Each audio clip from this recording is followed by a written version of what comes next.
సకల దేవతా స్వరూపుడు శ్రీ షిరిడి సాయినాథ్ మహారాజ్ గారి పాదారవిందాలకు శిరస్సు వచ్చి నమస్కరించుకుంటూ గృహస్థులు చేయవలసిన కర్మను జ్ఞప్తి తెచ్చుట అని గతంలో చెప్పుకున్నాం. శ్రీకృష్ణుడు భగవద్గీతలో 9వ అధ్యాయం 26 శ్లోకంలో భక్తి శ్రద్ధలతో ఎవరేని పత్రము కానీ పుష్పము కానీ ఫలము కానీ లేదా నీరు కానీ సమర్పించినచో దాన్ని నేను గ్రహించదును అని చెప్తారు.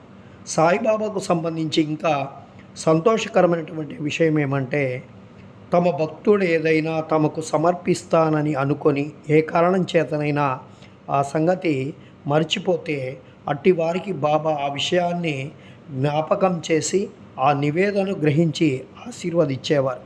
అంటే ఇక్కడ భక్తి అనేది ప్రాతిపదిక. భక్తితోటి సంపూర్ణమైనటువంటి భక్తితోటి మనము భగవంతుడికి నివేదించాలి. డాంబికం అనేది ఇక్కడ పనికిరాదు. కాబట్టి భక్తులు ఏదైనా తమను సమర్పించుకోవాల్సినటువంటి ప్రసాదము ఏదైనా కూడా భక్తి ప్రపత్తులతో ఖచ్చితంగా సమర్పించుకోవాలి.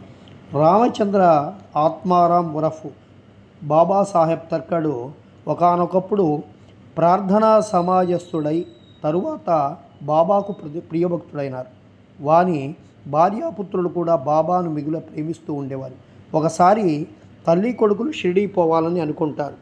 వేసవి సెలవుల్లో షిరిడీ వెళ్ళాలని నిర్ణయించుకుంటారు.